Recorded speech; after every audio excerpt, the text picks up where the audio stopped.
Anderson. I'm your music history instructor. Today I'm very happy and very honored to introduce a great friend of mine who is a wonderful trumpet player, local musician here in San Juan County, Mick Hesse. Good morning, Delbert and class. Today we're going to talk about the Baroque trumpet. One of the things mentioned in our book. We've been learning a lot about the Baroque instruments. Today, Mick Hesse is going to talk about the Baroque trumpet, and later we'll sort of discuss idiomatic writing, which was a part of your discussion earlier in the week. So we'll just, Mick, could you just give us sort of a brief history and Sure. about the Baroque trumpet? Most people are unaware of this instrument. It's the forerunner to today's modern instrument. At the time, they just simply called them the trumpet, but we refer to them now as a natural trumpet. Or you may hear in recordings that they're using period instruments on music of the Baroque area.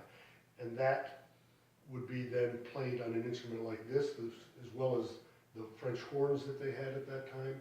Oboes, all the instruments were mechanically similar, but the sound was a little bit different than what we're used to today.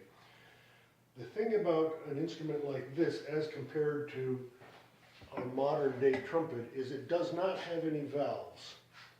But you can see that the instrument also, were we to stretch this instrument out to one straight long pipe, it would be twice the length of a modern trumpet in C. This instrument is in C, and I'll talk about a little bit about that in a second. But as a result of no valves, it means we cannot play chromatically, which means all of the notes that you find on a piano keyboard, all black and white keys.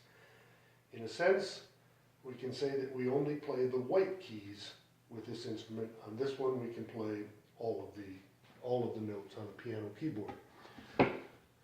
So Delbert tells me that you're familiar with what we call the overtone series, and that's exactly the notes that this instrument can play.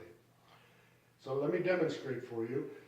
If you're familiar with music notation, I'm going to be playing in the key of C. So all the notes I play are in a C major scale. But the difference is that some of the notes are not available to me until I get very high up in the harmonic series. So let me demonstrate the notes that are available to me relatively easy. That's a C.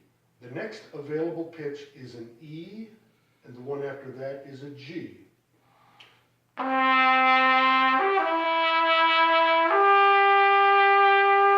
can't play any notes in between. Ba-da, I can't play that note. Ba-da, there's the E. Ba-da, there's an F, and then comes the G. Ba-da.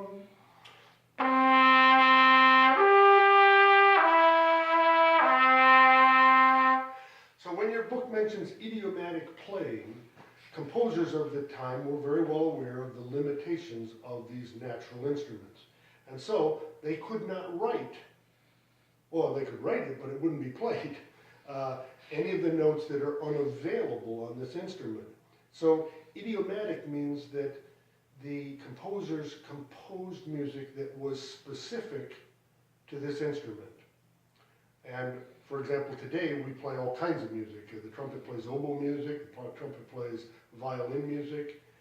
That's not very idiomatic. Idiomatic means that I can only play certain notes, and composers wrote that way. So, now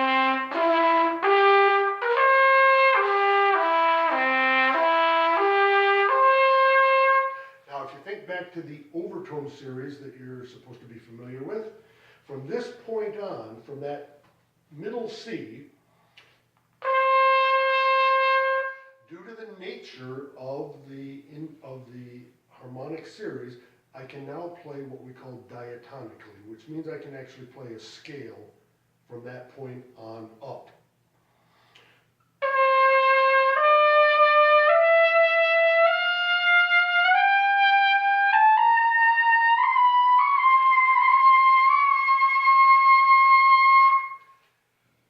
It's a little difficult.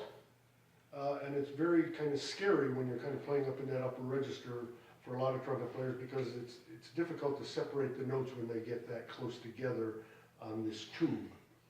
So I'm going to play for you a little etude written.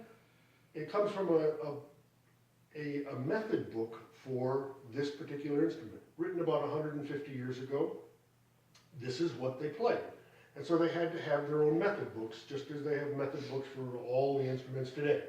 So and you'll notice that I'm only able to play in this low register these idiomatic pitches, C, E, G, C.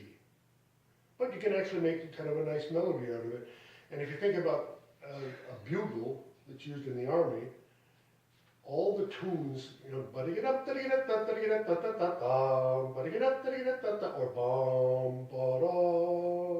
or taps, those are all the natural tones of a valveless instrument.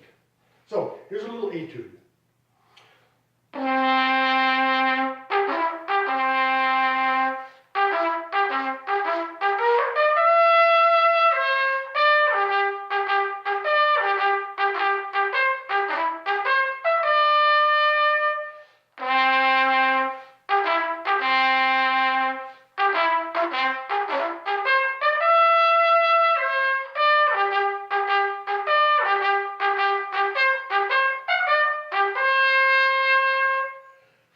Play the exact same thing on a modern trumpet. The pitches will be the same. The tone quality will definitely be different. And you'll see that I use valves in order to make those same notes. So I'll put down the natural trumpet. Is that visible? Don't think that's in the way. Okay. So here's the same thing on a modern C trumpet.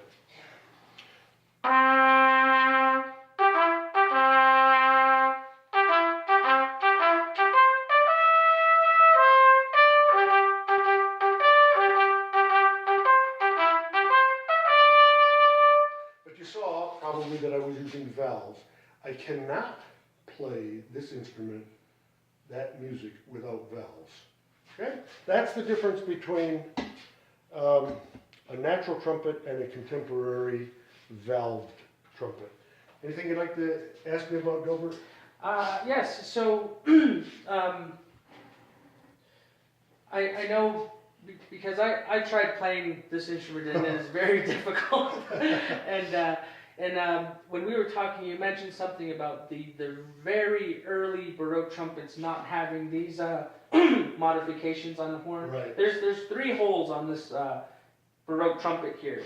And could you I'll demonstrate. The reason for the holes is that it makes the intonation a little better than on a natural tube. And that's too complicated to talk about in this session, but it has to do with intonation. So I'm going to demonstrate for you, starting on middle C and going up to the G above that. I'll play C, D, E, F, G. First of all, I'll do it without using the holes on and modifying the intonation, and then I'll use it particularly on F, which would be the 4th degree of the scale as we go up. So here's the C scale on the natural trumpet with no helping holes.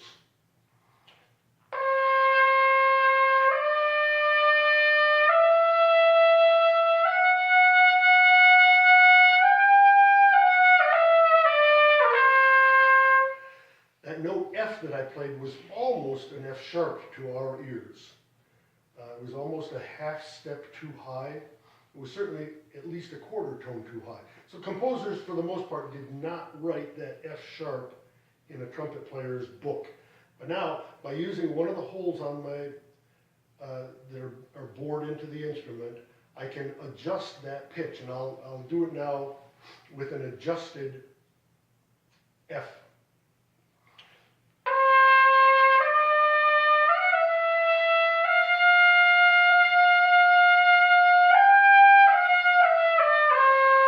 Here's without.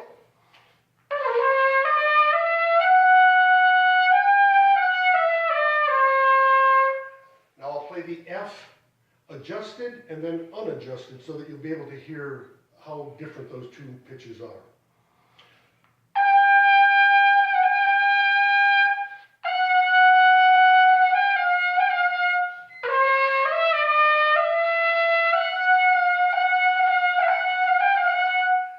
quite a big difference. Yeah. You know, and as I said, idiomatically, then going back to that phrase in the workbook, composers avoided that note because it just was not good intonation with the rest of the orchestra. Primarily these horns were used in the orchestra as well. There were no such things as trumpet soloists, the way Delbert is.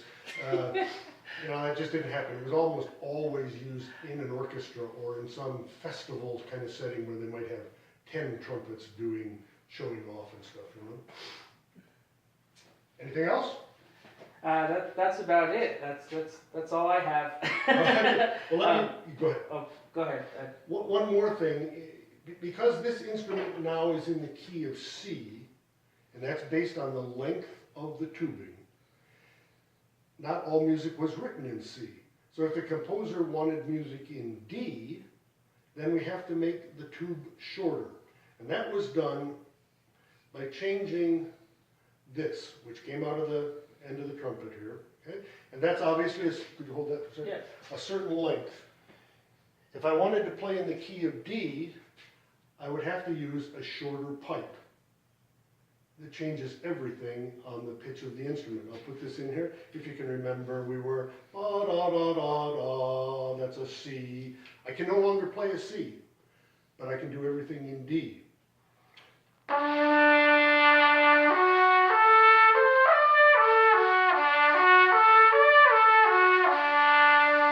Quick, I'll put that one in while you still have that pitch in your head. La da da da da da da da da da da. Impossible on this one now because of the length of the tube. But now we go back to la.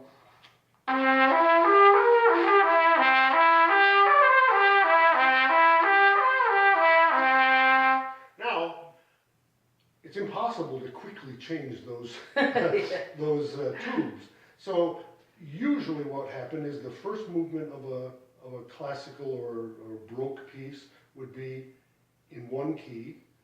The second movement would be in another key. Mm-hmm. So that gave you time. That's why there's a break between movements. So the French horn players and the trumpet players can switch tubes. That's how important we've always been. You know? So anyway, then there are others too. I have multiple, probably 6 different tube lengths here that change it to any key that I want, but it's not something that's done quickly. But there you have it. That's a very quick demonstration about the natural trumpet.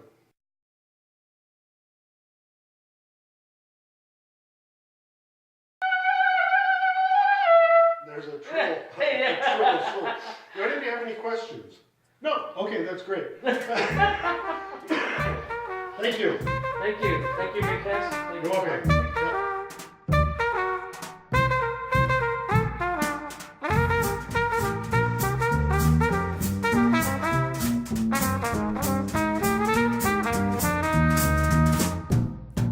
Read, look back, cool, how's that? Wonder why the text works cool like that. Read, look back, cool, how's that? Wonder why the text works cool like that. Feeling like smoking that cool right up till it's down, then throw it to ground. Oh, it is funny how the word look is cool backward.